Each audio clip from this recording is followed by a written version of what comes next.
강원도가 2024년 동계 청소년 올림픽 유치를 위한 본격적인 행보에 나섰습니다. 이를 위해 유관기관 단체와 공동 협력체를 구축했습니다. 국가인권위원회가 도내 한 복지시설에 대한 인권 조사를 한 결과 인권 침해 행위가 드러나 해당 기관에 철저한 관리 감독을 권고했습니다. 국립공원 태백산에서 땅에 파묻힌 쓰레기가 대규모로 발견됐습니다. 쓰레기는 등반객들이 먹고 버린 라면 봉지나 술병, 맥주캔 등이 대부분이었습니다. 금강산 관광재개 범강원도민 운동본부는 남북협력의 불씨를 살리기 위해 전국 규모의 관광객을 모집해 금강산 개별 관광을 신청하겠다고 밝혔습니다. 시청자 여러분 안녕하십니까? 강원도가 2018 평창 동계올림픽에 이어 2024년 동계 청소년 올림픽 유치를 위한 움직임을 본격화했습니다.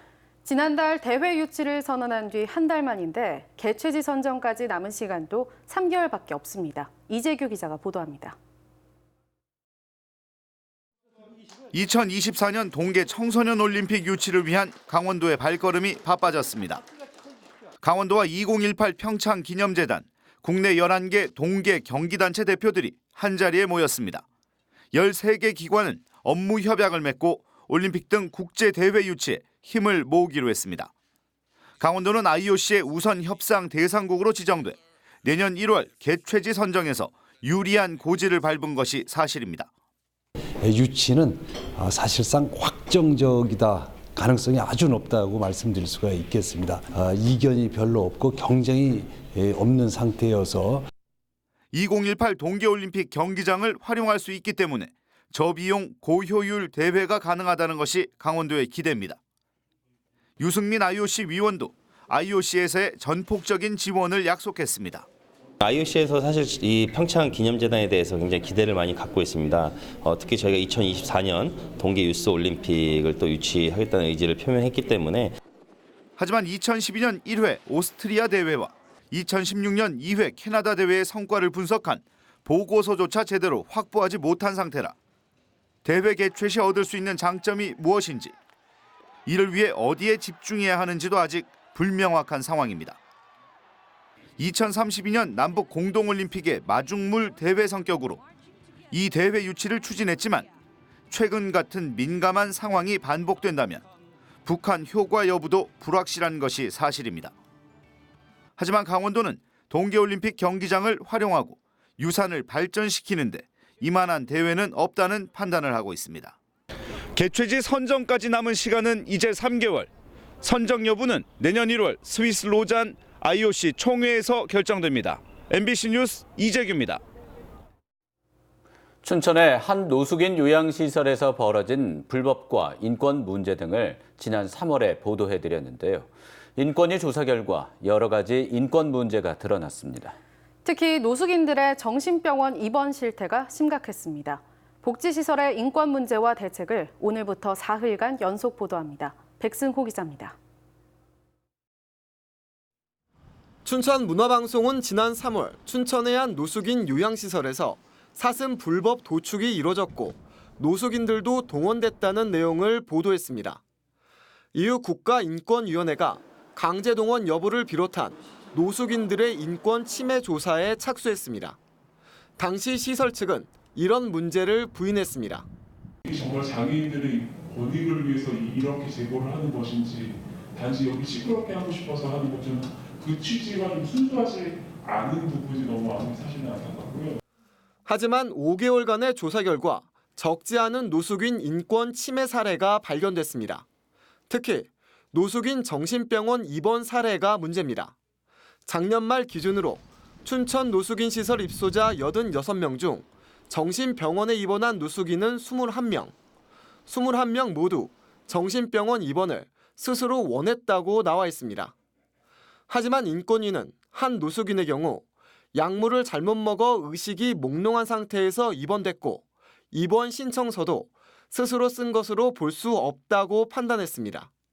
또 정신장애가 있는 노숙인 2명도 입원 형식에 대한 이해와 결정이 거의 불가능했지만 스스로 입원을 원한 것처럼 됐다고 밝혔습니다. 스스로 정신병원에 입원한 환자는 본인이 퇴원을 원하면 즉시 퇴원 조치해야 합니다. 하지만 병원에 입원된 노숙인 중 7명이 시설 직원에게 여러 차례 퇴원 의사를 밝혔지만 즉시 퇴원 절차는 진행되지 않았습니다.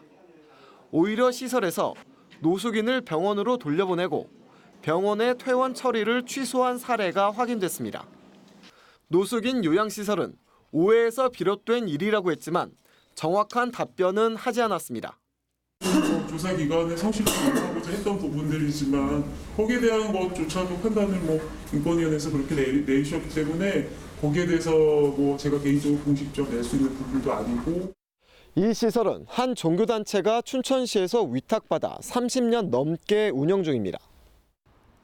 국가인권위원회는 노숙인 정신병원 입원과 퇴원에 대한 철저한 관리 감독을 춘천시장에게 권고했습니다. MBC 뉴스 백수호입니다. 지금은 산행 문화가 많이 좋아졌지만 과거에는 등산객들이 쓰레기를 무단 투기하는 경우가 적지 않았습니다. 국립공원 태백산에서 땅에 파묻힌 쓰레기가 대규모로 발견돼 국립공원관리소에서 대대적인 수거에 나섰습니다. 홍한표 기자가 보도합니다. 태백산 정상 천재단 인근 만경대. 산 중턱에 오르자 땅속에서 파낸 쓰레기들이 무더기로 쌓여 있습니다. 지난 일주일 동안 파낸 쓰레기 양만 5톤에 이를 정도입니다. 쓰레기 대부분은 라면 봉지나 술병, 맥주캔 등 등반객들이 먹고 버린 겁니다. 1988년 8월 15일이라는 제조일자가 남아있는 등 대부분 30년 정도 묻혀있던 것으로 보입니다. 국립공원 공단 직원과 자원봉사자 등 40여 명이 1시간 넘게 수거 작업을 벌였더니 쓰레기를 담은 포대가 100개 넘게 쌓입니다. 태백산을 찾아오는 모든 시민들이 즐겁고 행복한 하루를 보낼 수 있는 근거를 제공하는 데 있어서 깨끗한 자연환경을 저희가 복원하는 데 일조했다. 이것이 저희한테 상당히 오늘 보람된 하루였습니다. 국립공원 사무소 측은 아직 파내지 못한 쓰레기 양도 상당할 것으로 보고 작업을 이어갈 방침입니다. 저희들이 1차로 먼저 한 3톤 정도를 먼저 굴치 수거를 했고 그리고 이번 기회에 그 나머지를 지금 굴치 수거할 예정입니다. 태백산 국립공원 사무소는 11월 중에 모아놓은 쓰레기를 헬기로 옮겨 처리할 예정입니다. 또 쓰레기 되가져오기 캠페인을 지속적으로 벌일 계획입니다. MBC 뉴스 홍한표입니다. 119 구급대는 위급 상황에 신속하게 대응하기 위해 운영되고 있지만 가벼운 상황에도 쉽게 신고하는 경우가 많습니다. 감기가 걸려서 또는 두통 때문에 심지어는 눈이 충혈돼 119를 찾는 사람도 있습니다. 이병선 기자입니다. 환자가 그리 붐비지 않는 오후 시간, 응급의료센터에 끊임없이 구급차가 드나듭니다. 촌각을 다투는 위급한 환자도 있지만 예약한 진료를 받으러 왔거나 가벼운 증상에도 응급실을 찾은 환자도 많습니다. 충혈이 돼서 응급실에 방문한 환자가 있었는데요. 그 공교롭게도 그 환자 방문했을 때 심정지 환자가 같이 내원을 해가지고 환자도 힘들고 저희도 중증 환자에 집중을 해야 되는데 이런 경증 환자의 상당수는 119 구급 차량을 타고 병원을 찾습니다. 이러다 보니 도내 비응급 환자 이송 건수는 전국에서 가장 많은 수준입니다. 지난 2014년부터 5년 동안 25,260건인데 건수로는 경기도와 서울에 이어 세 번째. 만 명당 출동 건수로 환산해보면 전국 광역시도들 가운데서도 압도적인 수치를 보이고 있습니다. 사설구급차는 짧은 거리를 이용해도 많은 비용이 들다 보니 119를 찾는 겁니다. 지난 2016년부터 거짓으로 위급 상황을 알리면 과태료를 부과할 수 있게 됐지만 허위 신고라고 판명하기도 쉽지 않습니다. 관련법이 시행된 이후 도내에서 과태료 처분을 받은 경우는 한 건도 없습니다. 심정진환 환자를 제때 비응급 환자를 이송하느라 제때 이송하지 못해서 이제 저희가 치료 시도조차 하지 못한 상황이 있었습니다. 본인의 진료 목적이나 이제 술에 취하셨을 때는 택시를 이용해서 병원에 가시는 게 현장에 가기 전에 실제로 위급한지 확인할 방법도 없고 처벌 규정도 한계가 있다 보니 정작 구급차가 필요한 상황에서는 발목을 잡히고 있습니다. MBC 뉴스 이병선입니다. 강원도가 옛 원주 드림랜드 터를 소방운전 전문 교육센터를 유치하는 데 사용하기로 확정했습니다. 그런데 이를 전혀 모르고 있던 주민들은 강하게 반발하고 있습니다. 조성식 기자입니다. 2015년 폐쇄된 이후 방치되던 옛 드림랜드 터에 소방운전 교육센터가 추진됩니다. 강원도가 공유재산 심의를 통해 드림랜드 부지 27만여 제곱미터에 대한 관리 주체를 도소방본부로 이관했습니다. 도소방본부는 전국 최초의 소방공무원 운전교육센터를 유치하고 사업비 153억 원을 들여 교육장과 정비소, 기숙사 등을 갖춘다는 계획입니다. 부지를 우선 확보하고 망치무하고 행정조치를 밟아가면 저희는 연구 영역에 강원도가 우선적으로 선정될 수 있으니까. 지난 7월 원주시가 공모를 통해 결정한 펫시티 조성 방안이 주민 반대로 무산되자 강원도가 소방본부가 제안한 운전교육장으로 방향을 바꾼 겁니다. 소방 쪽에서 이런 운전 전문 교육센터 관련해서 이 지사님 설명하고 계속 결제 진행하다가 이제 방침아예 받아오신 걸로. 그런데 강원도가 지난달 초 이미 드림랜드 활용 계획을 결정하고도 한 달 넘게 주민들에게 알리지 않아 논란이 되고 있습니다. 주민들은 최근 농업 테마파크와 강원FC 전용구장 등 다양한 대안이 제시되고 있는 상황에서 협의 없이 강원도 멋대로 결정한 것은 주민을 무시하는 처사라며 반발하고 있습니다. 게다가 청정지역인 치악산에 운전교육장이 들어서는 것은 적합하지 않다는 입장입니다. 공론화 과정을 거쳐서 진행했으면 좋았을 텐데 역으로 주민분들은 반대적으로 소방본부가 오면 어떻겠느냐 이렇게 어필하시는 분들도 있습니다. 그래서 그런 부분을 가지고 공론화했으면 좋겠습니다. 강원도는 내년 2월 도의회 승인을 받아 본격 추진하겠다는 계획이지만 사전 협의 없는 일방적 결정인 만큼 의회와 주민 의견 수렴 과정에서 적지 않은 마찰이 예고되고 있습니다. MBC 뉴스 조성식입니다.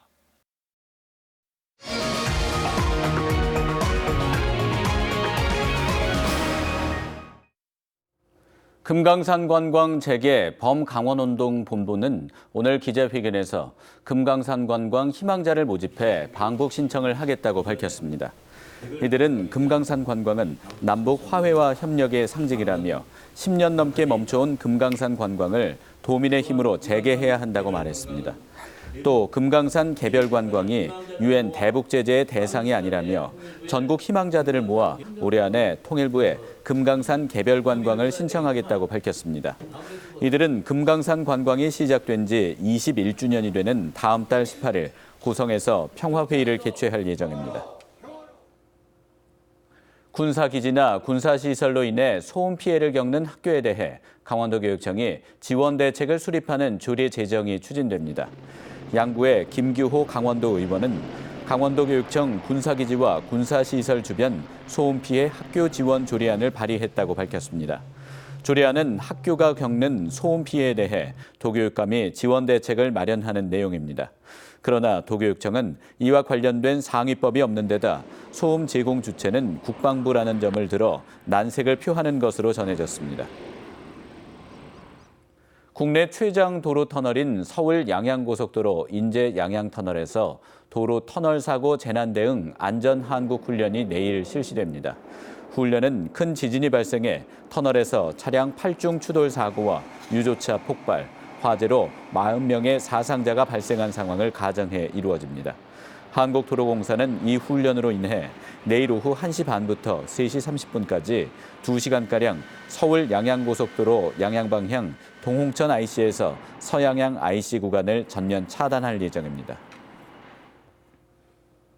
강원도의 전체 임금 근로자 대비 비정규직 비중이 전국에서 세 번째로 높은 것으로 나타났습니다.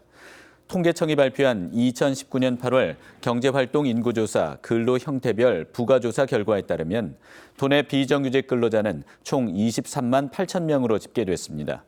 도내 전체 임금 근로자 수가 57만 3천 명인 점을 감안하면 비정규직 비중은 43.3%로 전국에서 전북, 제주 다음으로 높았습니다.